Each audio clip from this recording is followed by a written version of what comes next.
Va aparèixer el fenomen de la Sílvia Orriols. La vaig veure per televisió, amb la Pilar Rahola. Hi havia un periodista, que allò no és ni periodista, per mi no era periodista ni res, en Joan Julibert, ho dic així de clar, que no li va deixar ni la defensa ni res. Bueno, i la Pilar Rahola va dir, escolti'm, vingui la setmana entrant, perquè aquí no li saps dir res, escolti, que vingui la setmana entrant. Jo mentrestant em vaig informar, perquè aquí ens havia vingut ja l'Alfons Duran Pic, que és un empresari, que és un senyor dels que no corren, que pas, desgraciadament, com ell, no en corren de llestos. I ell, en un vídeo que hi ha, va fer una entrevista, diu, si aquesta dona és d'extrema dreta, diu, jo soc d'extrema dreta. Bueno, vaig telefonar a l'Ajuntament de Ripoll, diu la senyora Sílvia, diu, faci-li un correu electrònic i ja l'atendrà. Li vaig fer el correu electrònic, al cap de 2 hores ja tenia la contesta. Senyor Jordi, el dia que vulgui puc venir. Bueno, jo tot content, vaig parlar amb un soci, tot content, i hòstia, veus, tindrem una bona reunió i tal i qual. Vaig trobar-ne un altre, que aquell ja no va més anomenar-lo, bueno, esbrat com un hòstia, que això, que aquí, que allà, bueno. Vaig anar a trobar l'alcaldessa, a donar-li permís, i em va dir que no em podia donar permís per el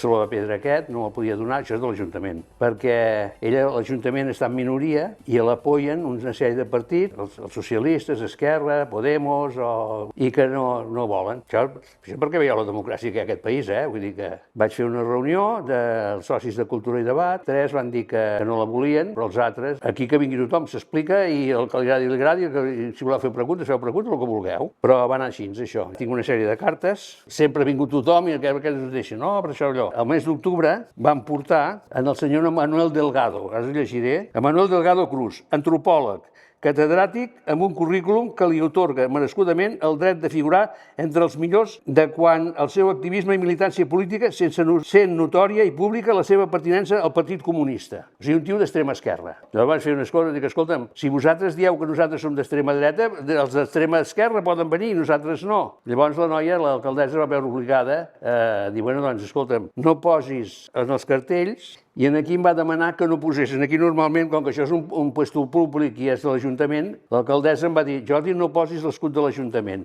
I com que jo en aquelles hores encara tenia un programa de ràdio, em va dir, no l'anunciïs per ràdio. Val? Bueno, vale, doncs, quin dia pots venir? Diu, un dimecres. Em truquen a les 4 de la tarda i em diuen, Jordi, vigila que t'està fent una trampa, et fotran una trampa en aquí una manifestació. I dic, tal, tu, què passa aquí? Vaig anar a la policia, i el policia em diu, home, diu, l'alcaldessa ja m'ha dit que, diu, avui em faràs plegar tard. I si hi ha follon, doncs hi haurà follon o... Dic, escolta, jo no tinc ganes de follonar, si veus que la cosa se'ns en va de la mà, escolta, tu, res. La qüestió és que vaig telefonar a la Sílvia i Sílvia, escolta'm una cosa, porteu GPS, no? Diu, sí. I doncs quan sortiu del túnel, la primera sortida a la dreta, arribareu a un polígono que hi ha, diu Velcro, us espereu allà i canviem de cotxe. Dic, almenys que no et fotin malbé el cotxe, perquè la gent quan va esbarada aquí no se sap, I sí, estaven fent el canvi de cotxe i em truca la meva filla. Pare, com ho teniu, això? Què vols dir, com ho teniu? Diu, és que això està ple de gent, Dic, però dintre o fora? Diu, no, diu, tots són a dintre. I bueno, menys mal, vam venir aquí, no hi havia ningú, el guàrdia i prou, no hi havia ningú. I vam sortir, va fer el discurs i tal. Jo no havia pogut preparar res, en els convidats sempre els hi posem almenys una botelleta d'aigua perquè quan ens ronen agafen set.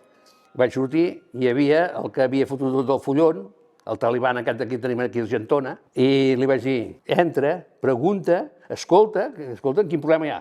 Donar la cara, saps? Allò que són gent que no hi pots parlar-hi. I aquests són dels que remenen les cireres en aquest collons de poble. Bueno, la qüestió va ser aquesta. La casa plena, en fi. Ara hem recuperat, hem tingut la sort que entre el que està gravant aquest vídeo, que és un xicó molt trempat, hem recuperat el vídeo d'un que el va gravar amb telèfon, està una mica, veureu que hi ha problemes, no es veu gaire bé, però per mi és una cosa, per dir alguna cosa històrica. La vam recuperar amb el so, per això us he fet aquesta presentació, perquè es doneu compte que no és una cosa... Ja veureu la taula despullada, jo faig les presentacions sempre amb els cartells, els convidats i tot això, i en aquell moment no vaig poder-ho fer. Però la gent aplaudint-la, us haig de dir que em va telefonar una senyora, em sembla que era una mestra, de Garriguella, em sembla que és Garriguella, que em va dir, escolti'm, la Sílvia que farà la conferència vostè aquí, perquè es veu que si no vaig ser la primera que vaig fer jo de la Sílvia aquí a Catalunya, em sembla que no m'han anat gaire endavant. Aquella noia anava desesperada per veure-la. Escolti'm, és que haig de fer molts quilòmetres, per això de Garriguella està cap a l'Empordà, Va trucar 2 o 3 cops. Aquí ja us sentireu pel vídeo, els aplaudiments i tot això. Doncs ja us he explicat l'aventura. Per mi és una filmació històrica, no em havia passat mai el que em va passar amb aquesta noia. Clar, és la democràcia que hi ha a aquest poble, amb la merda que han fotut en els pobrets aquests d'Aliança Catalana, vaja, i si em dieu quin partit és el partit del sentit comú, ni de dretes ni d'esquerres, és el sentit comú pur i dur. Moltes gràcies. Argentona Cultura i Debat aquesta invitació i aquesta oportunitat, perquè no sovintegen i perquè és bo i important que es pugui debatre absolutament sobre tot. No sé per s'ha d'estar d'acord amb les opinions dels altres, però és bo que hi hagi debat i que hi hagi arguments a favor, arguments en contra, perquè en això es basa la democràcia i el lliure pensament, en que tots lliurement, dins d'un respecte, evidentment, per les idees dels altres, puguem expressar les nostres opinions. És una cosa en aquest país que no acostuma a respectar-se perquè tothom és molt democràtic fins que guanyen els altres. Quan a les urnes guanyen els altres, llavors ja no sé si és tan democràtic, no? En aquest sentit, la conferència l'hem titulada La supervivència nacional de Catalunya, no perquè hagi fet una tesi doctoral sobre aquest àmbit, sinó perquè defineix molt bé aquest concepte, l'objectiu final del nacionalisme català és la pervivència de la nostra identitat, de la nostra cultura, de la nostra llengua i, en definitiva, del nostre poble, de tot allò que ens caracteritza i ens fa singulars i únics i, per tant, ens dona dret a tenir un estat propi i a autogovernar-nos nosaltres mateixos sense ingerències enemigues.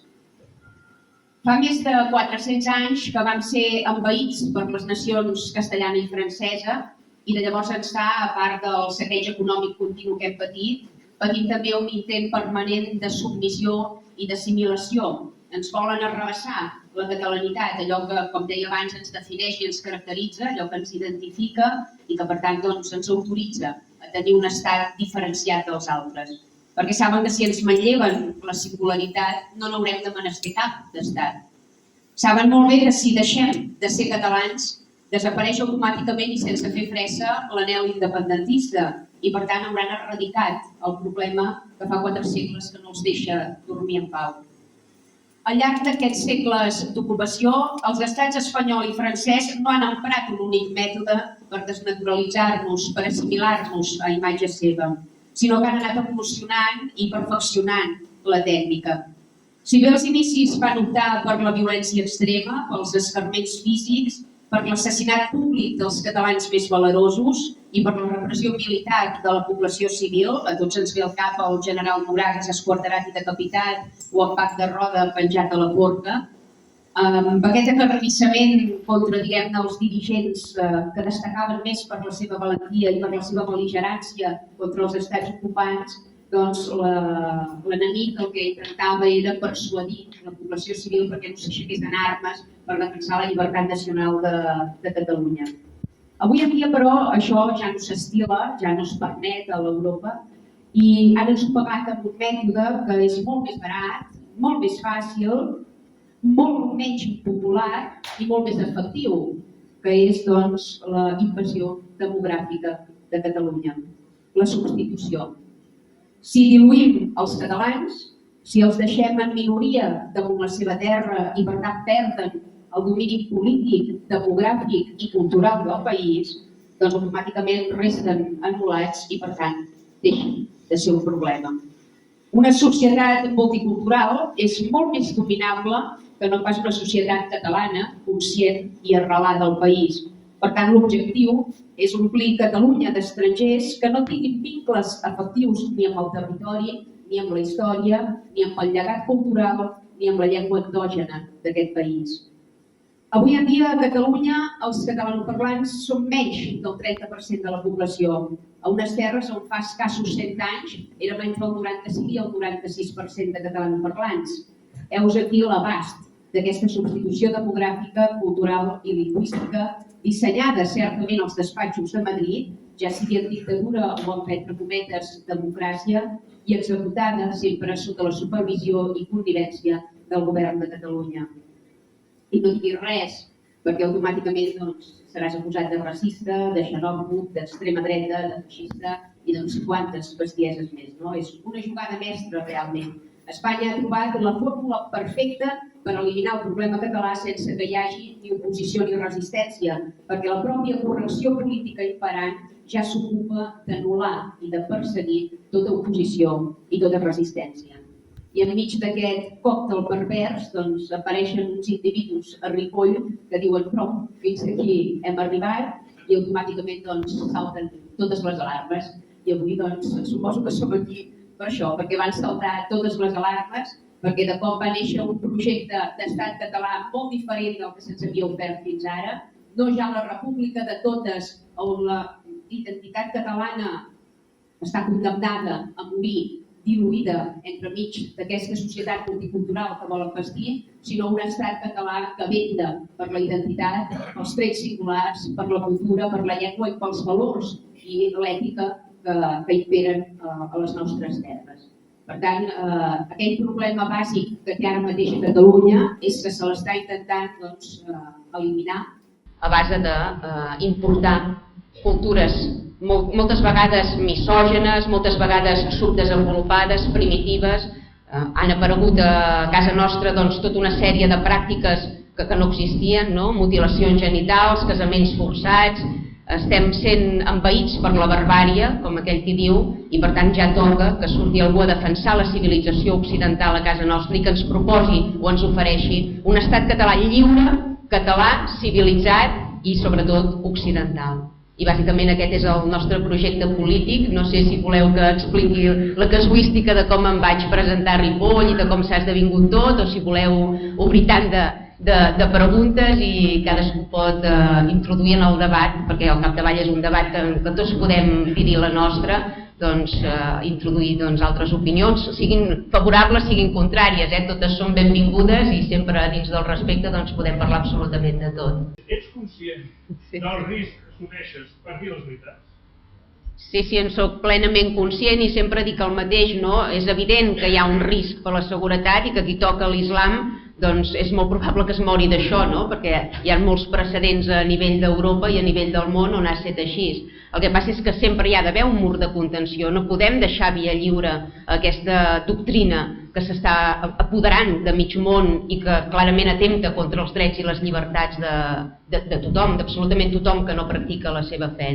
Per tant, sí que hi ha un risc, però aquest risc és mínim si el compares amb el llegat que volem deixar als nostres fills. En quin món volem deixar els nostres fills i nets, I realment jo crec que val la pena lluitar, que s'ha de donar la cara, que hem de plantar cara a aquesta ideologia político-religiosa que ens amenaça. És evident que fer-ho des de Ripoll és un risc afegit, perquè tenim una comunitat islàmica molt radicalitzada i salafista, i per tant, sí, evidentment que qualsevol dia poden passar coses. Jo vaig a l'Ajuntament amb vigilància de la policia local i torno a casa vigilada per la policia local, però evidentment poden continuar-hi havent incidents i qualsevol dia poden passar coses. El que passa és que per aquesta por que ens acabi passant alguna cosa no podem renunciar a defensar una Catalunya occidental, una Catalunya civilitzada per deixar-la en llegat als nostres descendents. Per tant, sí que hi ha risc, però en som conscients, però creiem que val la pena continuar la lluita perquè realment s'ho val.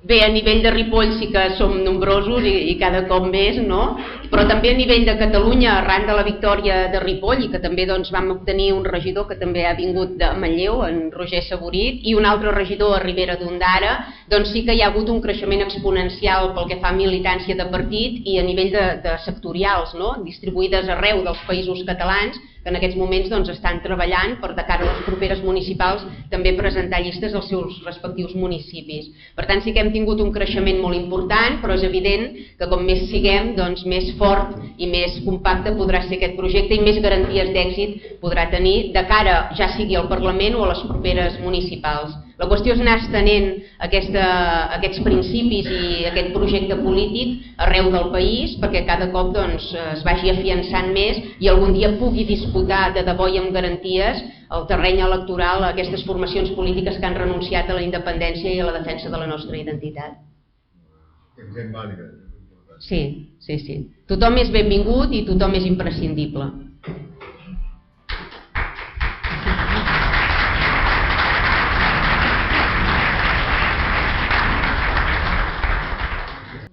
Bé, el punt bàsic, que és el punt 0, perquè ja no és ni l'1, evidentment és restituir l'estat català, perquè sense un estat propi, evidentment, estem morts i condemnats. Sota el jou espanyol i francès mai tindrem l'oportunitat ni de renéixer ni de sobreviure.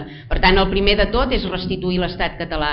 I un cop s'ha restituït l'estat català, doncs, evidentment, hi han d'haver unes fronteres i s'ha d'exercir un control sobre aquestes fronteres per impedir que es continuï minoritzant el poble català. I a partir d'aquí hi han d'haver polítiques reals d'integració, no polítiques que ens condueixin precisament aquesta multiculturalitat volguda per al govern actual, en què no es prioritza la integració dels nouvinguts, sinó que es prioritza que el país cedeixi per no ofendre els nouvinguts. Ens hi hem trobat a nivell d'islam, per exemple, amb moltes casuístiques, amb la llei de benestar animal. Ells poden vulnerar-la perquè la Comissió Islàmica d'Espanya així ho va demanar i ells poden sacrificar vulnerant aquesta llei de benestar animal. Per tant, és important que sigui l'immigrant el que s'adapti i accepti les normatives, els costums, la cultura del país autòcton. No ha de ser mai a la inversa, i en aquests moments el govern que tenim està treballant a la inversa. Si vostè va a l'ambulatori o va a qualsevol oficina de turisme, qualsevol prospecte el trobarà en 50.000 idiomes. En el cas del turisme està bé perquè són persones que venen i no volen romandre al país, però en el cas de l'ambulatori els prospectes ja són en àrab, ja són en xinès. No hi ha una voluntat de fer imprescindible el català per viure i desenvolupar-se a Catalunya i per tenir accés als serveis públics catalans. El que hi ha és una facilitació de la no integració, és a dir, es facilita l'immigrant que pugui viure damunt Catalunya sense esdevenir català. S'estan contribuint a que es generen contracomunitats. A Ripoll, per exemple, ens hi trobem, hi ha la contracomunitat musulmana que no interactua mai amb la societat ripollesa, en viu al marge, i sí, avancem paral·lelament i vivim a la mateixa població, però és evident que no som un sol poble i no es pot continuar prioritzant aquest model. S'ha de basar en un model d'integració. Qui no estigui disposat a adaptar-se a la nostra normativa, a les nostres lleis civils, qui no estigui disposat a respectar la nostra cultura i a transmetre-la als seus fills i a viure plenament com a català, doncs haurà de plantejar-se anar a un altre país, que n'hi ha molts al món, i tampoc cal que siguem la ONG d'Europa, som l'estat dels catalans, no una ONG. Jo personalment de dictadora en tinc poc, vull dir, no acostumo a emprar, diguéssim, clar, entenent, com molt bé dius, el dictador amb el concepte actual de la paraula, evidentment no es cenyeix a la nostra realitat. Nosaltres sí que prioritzem el lliure pensament, que tothom pugui dir-hi la seva, però estem convençuts que el nostre projecte polític pot engrescar a una gran majoria de la societat que pot arribar a comprar-nos-el, com per exemple ha passat a Ripoll, sense cap tipus d'imposició, simplement explicant i argumentant, la gent acaba admetent que pots millorar el seu dia a dia, la seva quotidianitat, que prioritzes la seva seguretat i el seu benestar i per tant s'acaben fent partíceps del teu projecte polític, fins i tot encara que no en comparteixin el 100%. A Ripoll ens hem trobat moltes persones que no són independentistes que ens han ofert el seu vot perquè volen resoldre les seves problemàtiques reals i quotidianes. Per tant, jo crec que és important, a base d'arguments, fer entendre a la societat que tots hi sortirem guanyant, que un estat català lliure ens beneficia a tots, no només a nivell econòmic, sinó també a nivell de civilització. Catalunya no fa frontera amb cap país musulmà, Espanya sí. Per tant, aquí sempre, pertanyent a Espanya, sempre estarem subjugats a la voluntat de Madrid d'importar més immigració conflictiva, més immigració antioccidental, que pot acabar desembocant en una majoria demogràfica favorable a la llei xària o favorable a implantar a casa nostra un règim teocràtic. Per exemple, va passar a l'Iran. A l'Iran les esquerres del país i les extremes esquerres van col·laborar amb els actuals ayatolàs per fer-los pujar al poder. És exactament el mateix model que ens trobem aquí, que l'extrema esquerra i l'esquerra defensa l'avenç islamista o simplement passivament el deixa avançar, i quan l'islamisme arriba al poder les conseqüències les acabem pagant tots. A l'Iran, per exemple, quan els ayatolàs van vèncer, el primer que van fer va ser executar les esquerres que els havien ajudat a ascendir al poder. Per tant, és important que la societat entengui, que el conjunt de la societat entengui que el nostre model és un model basat en la civilització que ens beneficia a tots, on tothom quedarà protegit i tindrà un cert grau de seguretat davant aquestes amenaces reals i latents, i jo crec que podem arribar a convèncer una gran majoria de catalans per entrar no només al Parlament, sinó per tenir, evidentment a més a llarg termini, una majoria social que aposti per aquest model d'estat català i que per tant puguem executar-lo. És evident que no sortirà de franc fer la independència, no? I això no calia aquesta independència efímera de 8 segons per saber-ho, no? Si repassem la nostra història, doncs ja sabem que cada cop que hem intentat deslliurar-nos de l'estat espanyol doncs hem pagat un preu, no? I malauradament doncs mai no ens n'hem sortit, però sempre hi pot haver un nou intent i que sigui el bo, per tant s'ha de tornar a intentar. No serà de franc, no serà fàcil, però s'ha de fer, perquè si volem garantir la supervivència nacional de Catalunya és la nostra única opció.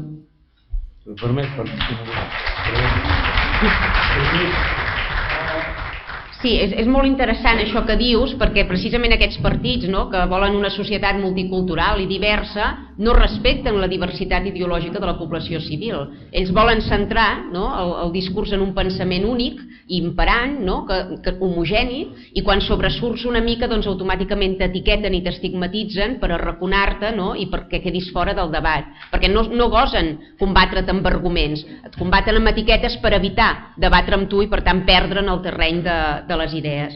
Sí que és veritat que, per exemple, en el cas de Ripoll, el primer cop que ens van presentar vam patir la censura dels mitjans locals, ens van convidar primer al debat, però després la resta de formacions van dir que si anava jo no hi anaven elles i per tant se'n va desconvidar del debat electoral. Molta gent no es va ni assabentar que ens presentàvem, però tot i així vam obtenir un primer regidor que ens va servir com a altaveu per a les següents eleccions tenir molta més força i haver pogut arribar a tothom.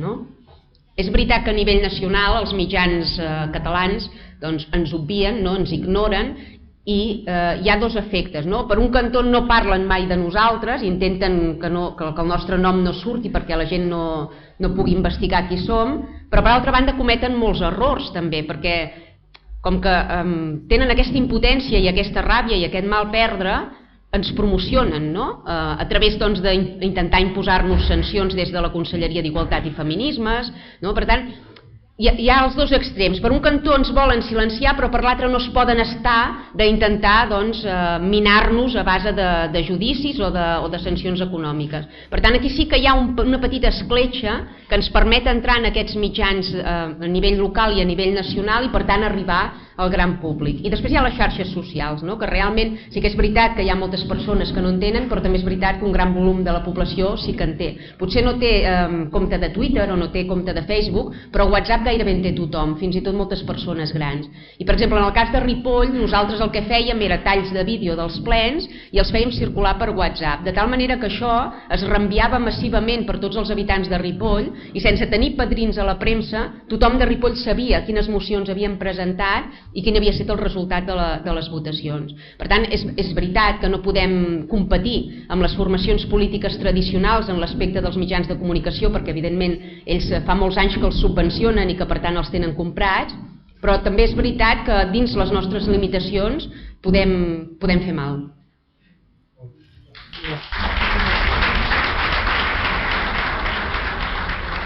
Bé, jo no utilitzo la paraula genocidi mai, sí que etnocidi l'he utilitzat en certes ocasions, però en qualsevol cas crec que queda molt evidenciat que l'estratègia espanyola és la de erradicar els catalans. Per tant, podem dir-li com vulguem, genocidi, etnocidi, però la voluntat espanyola evidentment és que desapareguem i deixem de ser el seu problema etern. Som la darrera colònia que els hi resta o una de les darreres colònies que els hi resta i evidentment no tenen ganes de perdre'n una altra, per tant faran mans i mànigues perquè els catalans deixem de fer nosa. Jo sempre dic el mateix, quan em pregunten sobre aquestes temàtiques, jo és que a les persones la seva sexualitat no veig quina incidència ha de tenir en la vida quotidiana. És que a mi em sobta que no hi hagi una plena normalització.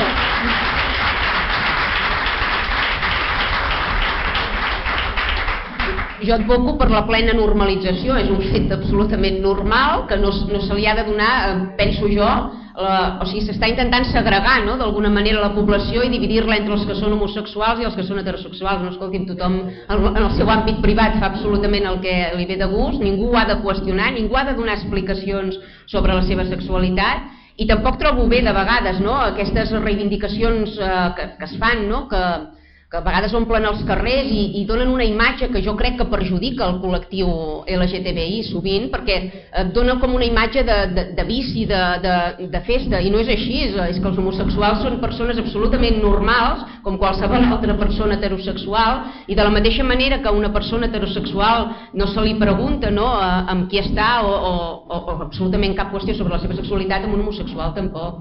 O sigui, hem d'aconseguir la plena normalització, que ningú sigui qüestionat, evidentment que ningú sigui perseguit, i per tant la plena normalització d'aquest fet, de la sexualitat de cada persona, que és en l'àmbit privat, doncs tothom pot fer el que vulgui.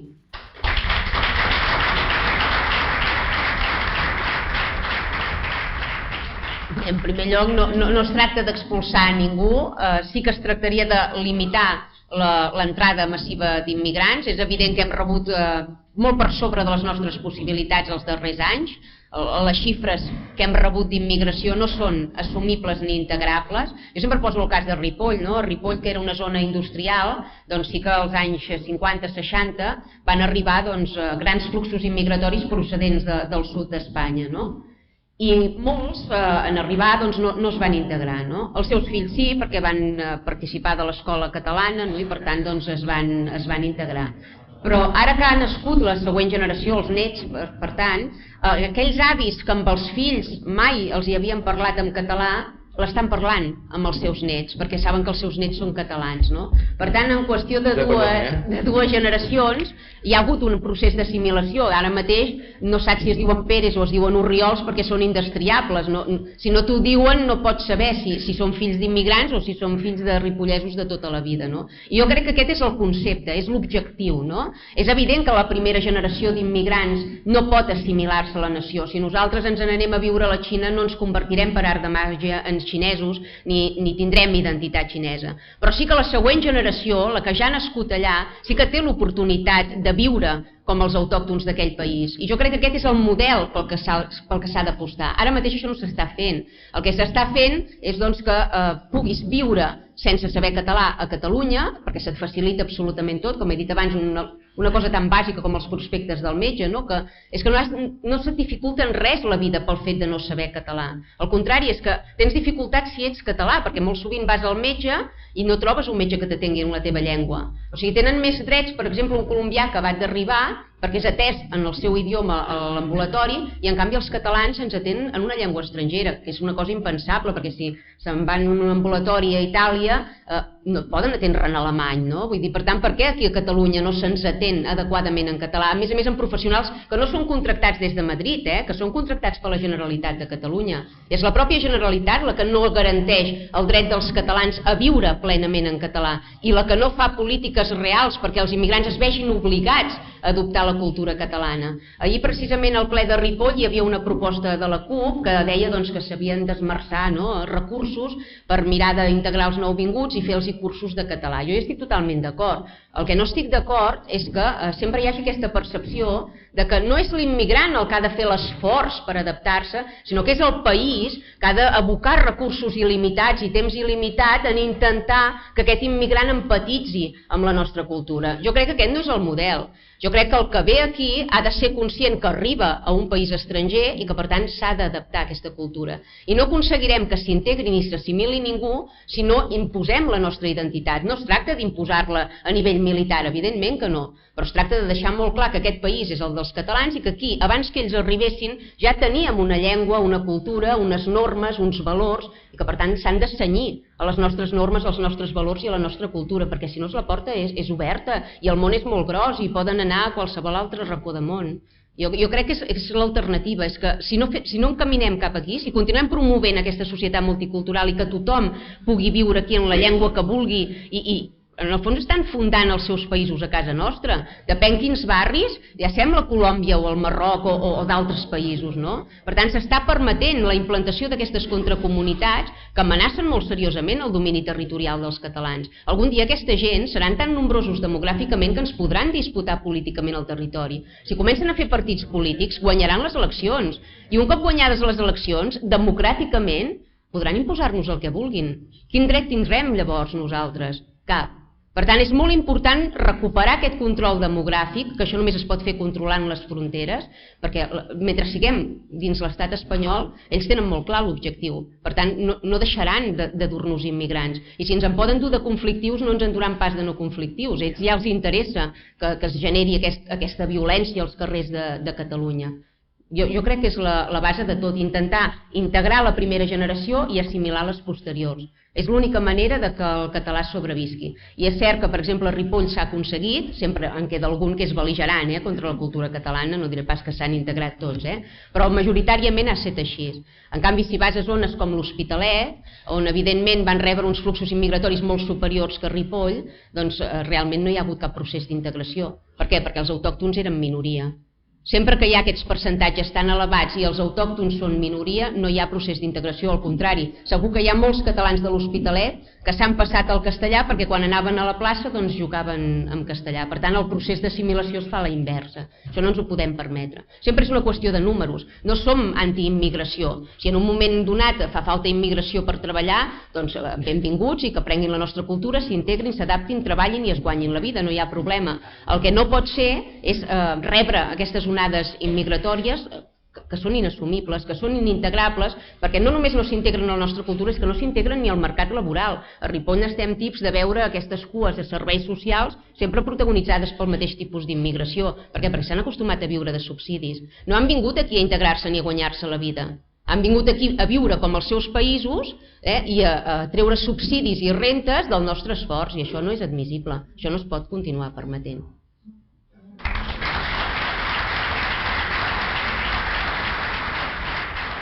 Fora hi ha el senyor Peguera, que és el que porta el correllengua. Vol que tothom parli català. Hi ha una senyora que vol que només parlem el català i li entra i explica, no la vol ni veure. No la vol ni veure. No ho entenc. No ho entenc. No s'entén. L'he convidat a entrar, no ho puc entrar. No sé si ningú té claríssima la fórmula, perquè, esclar, evidentment s'ha d'analitzar molt bé la situació. El que és claríssim és que primer has de tenir majoria al Parlament, cosa que hem tingut en diverses ocasions i hem desaprofitat, i que cada cop serà més difícil que tinguem, perquè atenent els fluxos immigratoris, és el que comentàvem, electoralment anem perdent pistonada. Per tant, mentre encara siguem majoria al Parlament o estiguem en disposició d'obtenir aquesta majoria, doncs s'ha de plantejar com es va fer el primer cop, com un plebiscit. No cal un nou referèndum, perquè ja n'hem fet un, l'hem guanyat, ja hem demostrat al món que realment advoquem per la independència de Catalunya.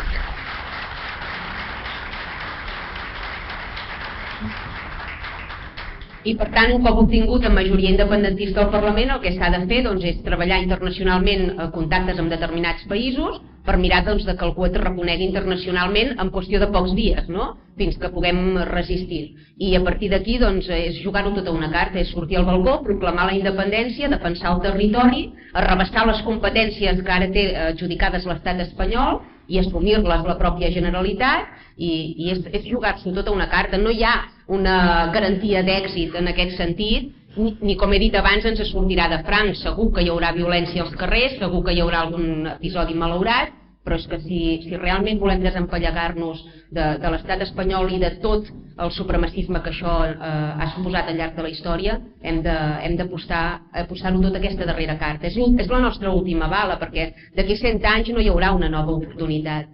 El poble català cada cop és més minso, més minoritari, i per tant cada cop té menys opcions de poder erigir-se en estat. I és la nostra darrera oportunitat. El temps s'esgota i per tant no tenim temps per perdre. Com més aviat fem el pas i com més aviat puguem iniciar aquest camí, millor, perquè els dies de Catalunya són comptats.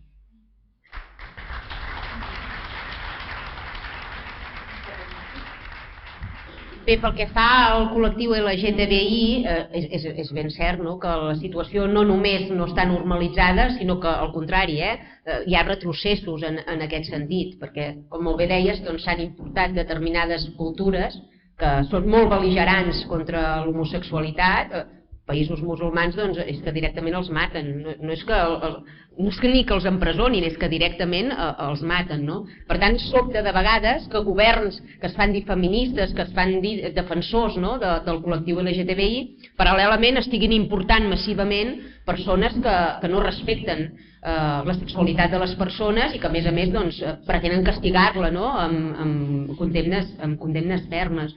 És molt incongruent, no s'hauria de permetre, evidentment, i és cert que com que no està normalitzat calen polítiques per normalitzar-la i caldrien, a més, moltes més sancions i més quantioses i penes més altes per totes aquelles agressions per raó de sexualitat, no? N'hem vist moltes darrerament. Realment doncs, hi ha hagut agressions físiques importants i greus i sempre passa el mateix, no? No només en aquest tipus d'agressions, sinó en totes, que entren per una porta i al cap de 10 minuts ja surten per l'altra, no? Per tant, en aquest país és evident que la justícia no funciona i que les lleis estan fetes a mida dels delinqüents i dels incívics, no pas de les víctimes. Per tant, jo crec que caldria un enduriment penal en aquest sentit i que realment doncs, qui no respecta la sexualitat de les persones sí que vagi a la presó. No que les persones vagin a la presó per la seva sexualitat, sinó per no respectar la sexualitat de les altres persones.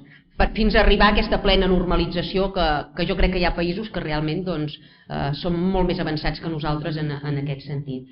Pel que fa al tema de la insubmissió lingüística, que és un tema molt interessant, ahir precisament el ple de Ripoll també va sortir, no? Perquè la CUP una mica intentava enfocar la pèrdua de parlants del català culpabilitzant els catalans de passar-se al castellà, no? Que jo no dic que no passi, perquè jo ho he presenciat moltes vegades i que jo personalment no ho faig perquè sí que sóc insubmisa lingüística i em mantinc en català, però sí que hi ha persones que es passen al castellà. El que passa és que hem de ser conscients que Catalunya ve d'una època en què es va patir una repressió molt important, que per tant hi ha un grup de persones que van patir aquesta repressió pel fet de ser catalans o de parlar el català i que per tant és normal que no siguin herois, no? A l'hora de mantenir-se ferms en la seva llengua. Jo aquí sí que empatitzaria molt amb aquest tipus de generacions, no? Que realment van patir la dictadura franquista, que van patir aquesta repressió i aquest assetjament per la seva identitat i que per tant ara no se'ls pot exigir segurament que es mantinguin ferms perquè saben quin pa hi donen quan parles en català. Sí que les noves generacions tenen més facilitat per mantenir-se en català, perquè nosaltres sí que no hem patit directament, indirectament sí, però directament no aquesta repressió ni aquesta violència, i que per tant crec que tenim l'obligació de mantenir-nos en la nostra llengua perquè nosaltres no ens hem mogut de casa nostra. Per tant, qui ha de canviar de llengua és aquell que sí que s'ha mogut de casa seva. Cal potenciar aquesta insubmissió lingüística i, evidentment, qualsevol mesura per afavorir el català, sense ser un estat propi, es poden fer determinades polítiques, però a efectes pràctics seran poc resolutives, perquè si no tens el control del país, no pots legislar a favor del català i blindar-lo i promoure'l a través de les institucions, és molt complicat. En aquests moments, i sota jou espanyol, la llei t'obliga a ser bilingüe. Per tant, per més que algunes institucions intentin promoure exclusivament el català, sempre poden rebre denúncies, sempre poden rebre sancions, per tant no hi ha aquesta llibertat per realment viure només en català. És molt necessari la restitució de l'estat català per realment fer el català única llengua oficial de Catalunya i per tant poder garantir que sigui l'única llengua oficial de les institucions i dels serveis públics i que alhora es puguin fer polítiques amb molta més contundència i amb molts més recursos per afavorir aquesta insubmissió lingüística i per afavorir que tots aquells que fa 60 anys que viuen a Catalunya i que no s'han dignat a parlar una paraula de la nostra llengua facin el pas i s'incorporin a la societat catalana, que ja començaria a ser hora.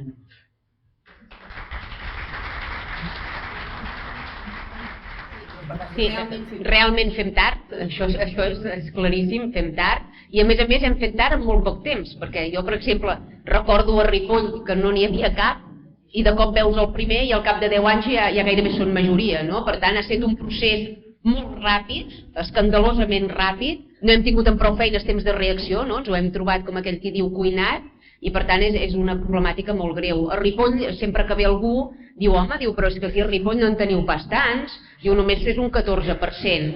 I dius, vale, segur que hi ha poblacions que estan pitjor, segur, no ho nego pas, però esclar, són un 14% els que estan censats, que evidentment n'hi ha que no estan censats, però tot i ser el 14% representen gairebé el 40% dels naixements. Per tant, en qüestió de molt poques generacions, el paisatge humà de Ripoll serà radicalment diferent. Les aules de Ripoll i d'arreu de Catalunya, perquè és una problemàtica generalitzada. Les aules del futur, com molt bé deies, és que els estranys serem nosaltres. Qui se sentirà estranger a Catalunya serem els catalans, perquè realment demogràficament ens estan vencent a marxes forçades. El problema sovint és que aquests nanos que dius no en tenen cap culpa, evidentment que no en tenen cap culpa, s'han trobat aquí, però moltes vegades estan condemnats a perpetuar els valors i la llengua i la cultura dels seus pares. Per què? Perquè també se'ls priva de ser catalans des de les pròpies comunitats. A Ripoll, per exemple, hi ha molts nanos marroquins que és que tu els veus i parlen un català perfecte i dius, ostres, és que són com nosaltres, no? I al cap de 2 dies, ostres, ja l'han obligat a casar-se amb no sé qui, ja porta el vel, ja té 3 fills i ja viu només amb àrab a dins de casa seu. Per tant, no hi ha cap voluntat d'integració. Des de les pròpies comunitats ja se n'ocupen de que els seus fills i nets no s'occidentalitzin i no s'incorporin a la societat catalana, no? Això és un problema molt greu. Les contracomunitats i els guetos el que generen és una problemàtica gravíssima que arreu d'Europa ja se n'han adonat i fins i tot hi ha països que estan legislant per poder fer deportacions massives d'immigrants, perquè han albirat el greu problema de seguretat que això representarà en un futur immediat, no? I nosaltres anem cap aquí també. Realment l'evolució és molt ràpida i és probable que no tinguem aquest temps de reacció, com ens hem trobat ja fets a molts municipis. I per això és tan important actuar el més ràpid possible, no? Evidentment, si les eleccions són d'aquí 1 any i mig i Aliança Catalana té prou estructura, prou recursos, prou persones a darrere per poder fer un primer intent i intentar entrar, potser no amb força, però almenys introduir-se dins el Parlament de Catalunya, tal com vam fer a Ripoll, jo crec que a les següents, exponencialment, el creixement serà espectacular. Com ha passat a Ripoll, que vam entrar sent l'última força i a aquestes eleccions hem sigut la primera força de Ripoll, no? Per tant, quan tu pots explicar el projecte i arribar a la gent i realment plantejar les problemàtiques i plantejar les solucions, la gent ja t'ho compra. El problema és arribar a la gent. Si aconseguim entrar dins el Parlament, encara que sigui amb un sol diputat, i aconseguim que el discurs i el projecte d'aquest estat català arribi a les cases i a les llars catalanes, estic convençuda que molts catalans s'incorporaran al nostre projecte, perquè és que no n'hi ha d'altre. És que és això o el caos i la barbària. La immersió lingüística ha estat un autèntic fracàs. En algunes zones potser ha funcionat, en poblacions com Ripoll és probable que hagi funcionat, però hi ha moltes àrees i moltes zones, sobretot a la zona metropolitana, on no es parla català ni per part dels professors ni per part dels alumnes. I a mi feia molta gràcia quan deien de la imposició del 25% en castellà, però és que hi ha instituts i hi ha escoles que és el 100% ja aplicat i ningú fa escarafalls, no? Per tant, aquí tenim un greu problema, perquè és a les aules on es formen les noves generacions. Has de lluitar per tu poder parlar en català. Sí. No, i fins i tot hi ha professors que reben amenaces. A mi em consta haver llegit alguns testimonis de professors en zones d'aquestes de conflictivitat on hi havia realment un gruix migratori important per intentar fer les classes en català, han rebut amenaces, han rebut realment agressions. Això és gravíssim. Hi ha escoles que han deixat de fer els pastorets perquè el Nadal és ofensiu. I per exemple, a les escoles de Ripoll s'està oferint menú halal. Jo ho trobo aberrant. És que no... Hi ha coses que no hi ha recursos per sanitat, no hi ha recursos per... I en canvi hi ha recursos per fer aquí un menú halal. Vull dir, és que no té cap mena de sentit. Jo, de fet, ja he demostrat que no modifico el meu programa electoral perquè l'any 2019, com deveu saber, no em vaig presentar amb Aliança Catalana, sinó que em vaig presentar amb una altra formació política i un cop vaig ser dins l'Ajuntament, a mi se'm va convidar per part d'aquesta formació política a deixar de tocar el tema immigratori perquè era incòmode. Però jo havia fet unes promeses electorals als votants de Ripoll i per tant vaig abandonar aquella formació política i vaig passar a ser regidora no adscrita per continuar defensant el meu programa electoral i els meus principis.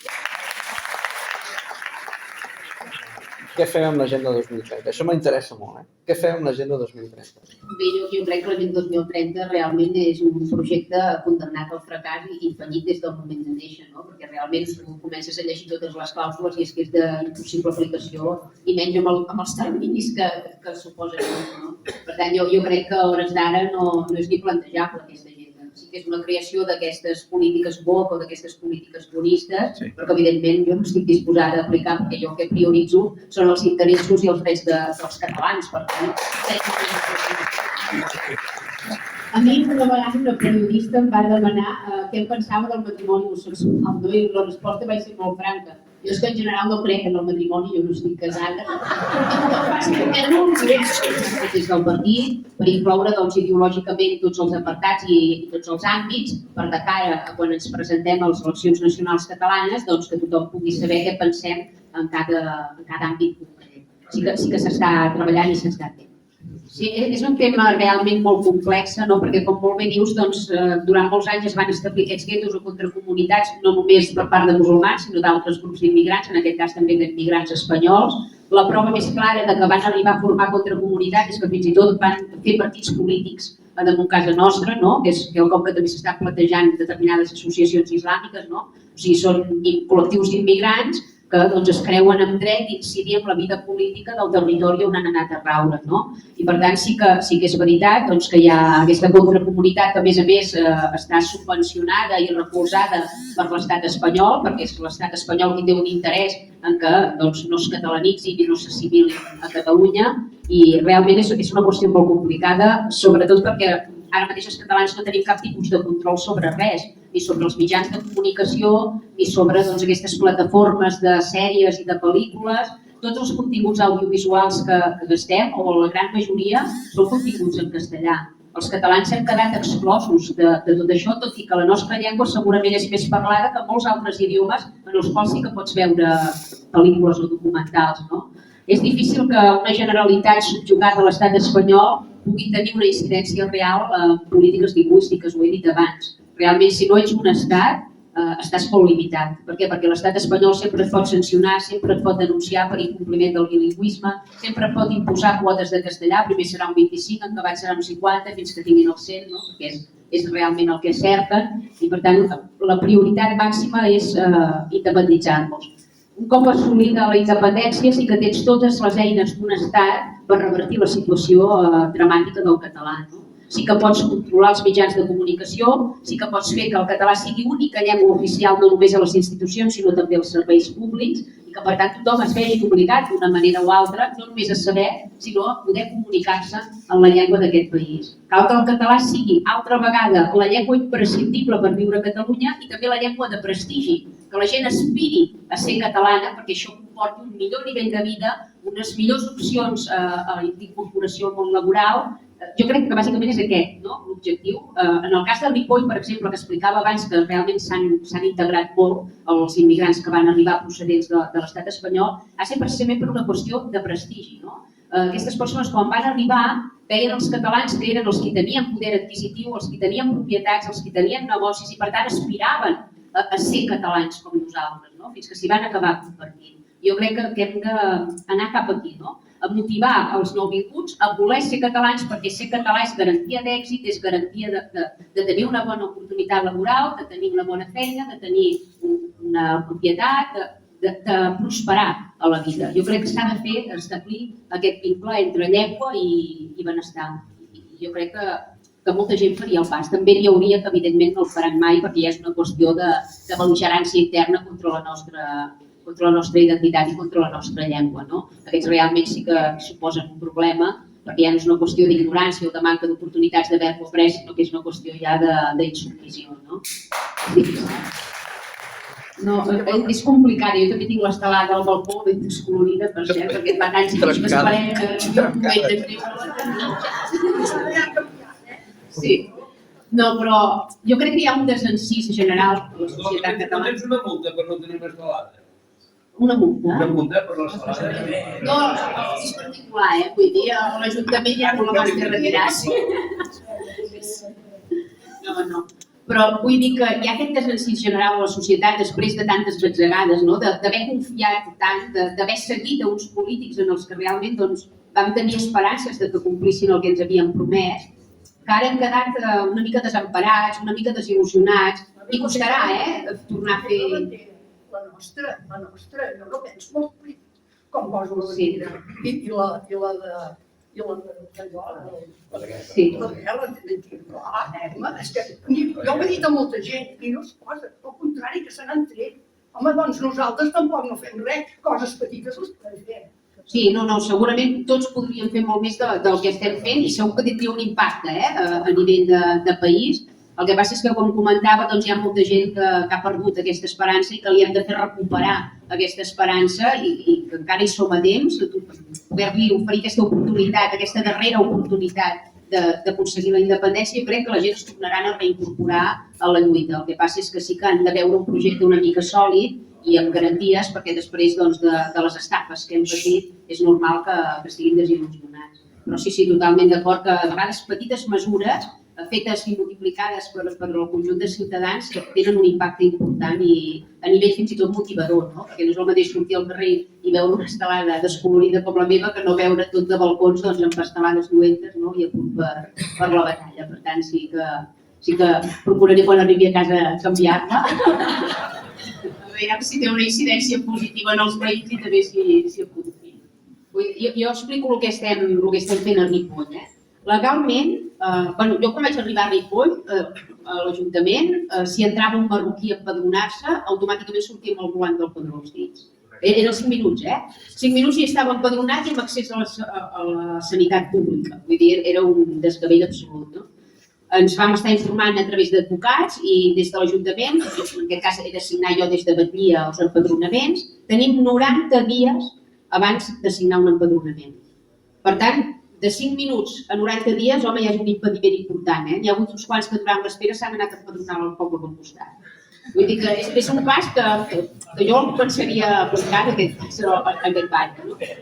Una vegada vaig trobar un cas d'uns marroquins que se'n van presentar al despatx, van pujar directes sense avisar, que feia 60 dies que estaven pendents del padró i no els havia signat. I els vaig atendre i em va comentar que vull que empadronis el meu germà perquè, esclar, té un càncer i s'ha vingut a operar.